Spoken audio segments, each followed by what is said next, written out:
But let me walk you through them. There are basically 7 hallmarks of getting a sales message right. This is some messaging we built with Cisco not too long ago for the WebEx platform. Very cool. And this is a perfect example of what getting it right would look like. So what are the 7 hallmarks? I'm going to eventually paint myself into a corner here. But number 1, you want it to be really crisp and clean and simple. You're actually going to have to set aside your tendency to tell too much story, to pack too much in. Any story can be told in the time you have available. This was a sort of 50, 60 slide run. It can be boiled to 4 panels. Simplicity in messaging is a pure question of self-discipline. Now, do you need an appendix? Yeah, maybe. Might you have some supplementary documents for all those crap, all that other details you might need? Yes, but do not contaminate the core message. So really, really crisp and clean and simple. If you don't keep your message within the bandwidth of the brain of the customer, you lose. It doesn't matter how much you want to tell more story. It can be told simply. You have to do that. The second hallmark is really interesting. The message must be deeply rooted in a customer problem. Remember, we're talking here about sender orientation and how likely that is to switch people off.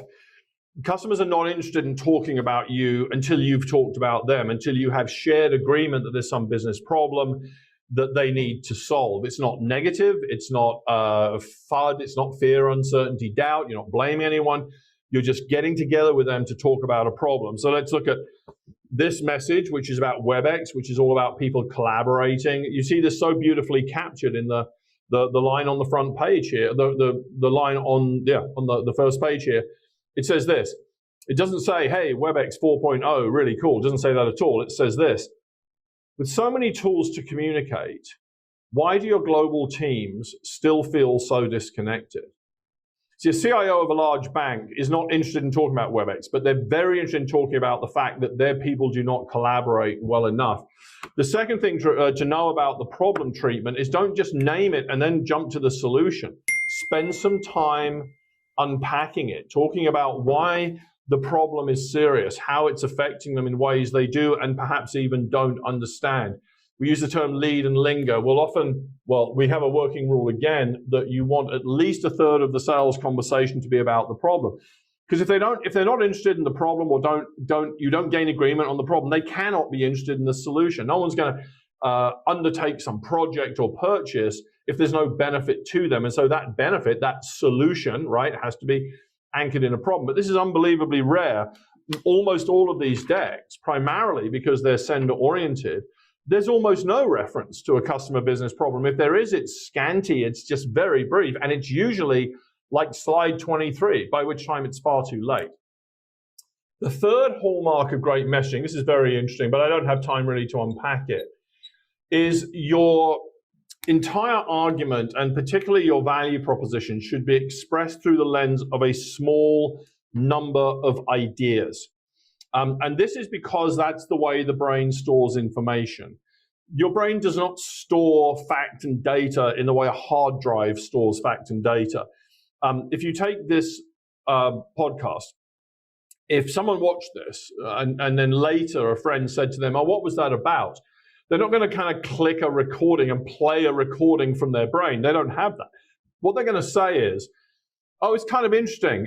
This guy was talking about retellability, the importance of your sales message performing when you're not there to wrangle it, in that second meeting. And he talked about the challenge of virtual being the movement or migration of selling into an environment with different social dynamics. You see, that's what people do. What they do is they boil information to its essence, to its ideas. That's in fact how we store information. And great communicators understand this.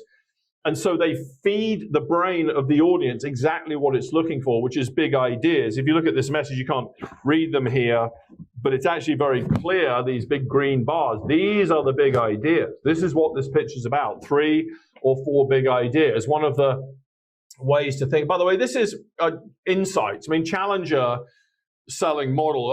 I did the original Challenger research when I ran the sales program at Corporate Executive Board.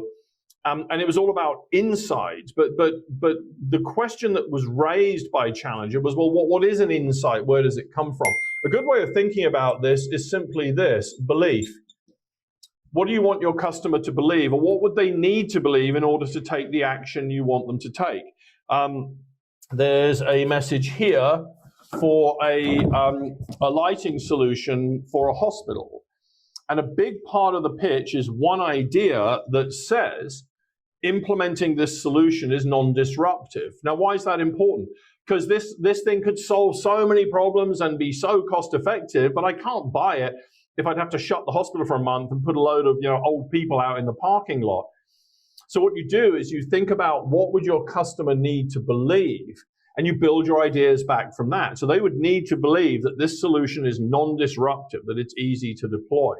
So insights are, we can talk a lot about this. Insight-based selling is a good thing, but the question you need to know, our answer is, where do they come from? And that was never really answered by the insight selling, the purveyors of insight selling. What we would argue is based on the establishment of beliefs. Number 4, can we tee up Toyota? Number 4, your ideas need to be powerfully supported. And particularly supported, I'm running out of space, in a way that's going to be highly memorable. Now, why is that so important? It's because we tend to support our arguments only with fact and data. And so we lay out an argument, a big idea, and then we support it with fact and data, and that's okay, but it's not very memorable, and that hurts you. So a good example, imagine I was trying to sell you a Toyota truck or a truck of any kind, and I tried to convey to you that it can tow a lot of stuff. That's my big idea. It can tow a lot of stuff. I could give that to you using fact and data, 10,000 foot-pounds of torque or something like that, but it wouldn't be very memorable. Or I could show you this. And that is actually an image Toyota did use. Now, the funny thing is, a lot of people remember this, and that's noteworthy because that ad hasn't appeared for well over a decade, of the Tundra towing a space shuttle. Now, how heavy is a space shuttle? I don't know, but it's a hell of a lot heavier than my bass boat, I'm prepared to bet. So what you want to do is, through imagery, story, metaphor, or physical artifact, those are the 4 tools, you can, those are the 4 ways of supporting or illustrating an argument that's very brain resonant. So it's what we call right brain engagement.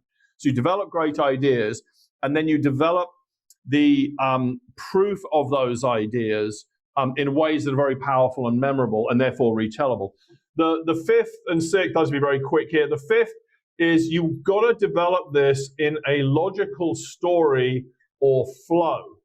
I didn't explain this earlier, but one of the reasons most messaging is confusing is there's no narrative story in it. It's just slide after slide after slide. It's what we call a topic-driven narrative. But the good news is every sales conversation has within it an inherent narrative, and every sales message is a symphony of 3 movements. Movement 1 is you, the customer, have a problem, and it's bigger and possibly even more serious than you thought it was. That now gets you very interested in movement 2, which is we have a solution which will completely solve this problem and is fundamentally superior to our competitors. It's movement 2, leading you to the 3rd movement, which you're now very interested in, is, well, so this is how we would move forward together. And at an uber level, every sales message has that narrative arc, and that is going to be huge for both comprehension, but also for retellability. So you want to organize your material typically better than you are doing. The 6th is really simple. It's just make sure that you have a clear and well-defined next step. It is possible to have a great meeting, but it's vague and unclear where we go next, where you want to land the plane. If the customer's excited about this, give them a concrete next step. It's kind of sales 101. The 7th one is really interesting, though. I'm literally painting myself into a corner here. The 7th one is really interesting, and this is one that most people don't think about. What you need to do is embed your message in a document that is specifically designed for retellability. In other words, I build a document knowing that you, Sarah, are going to present this to the management team later.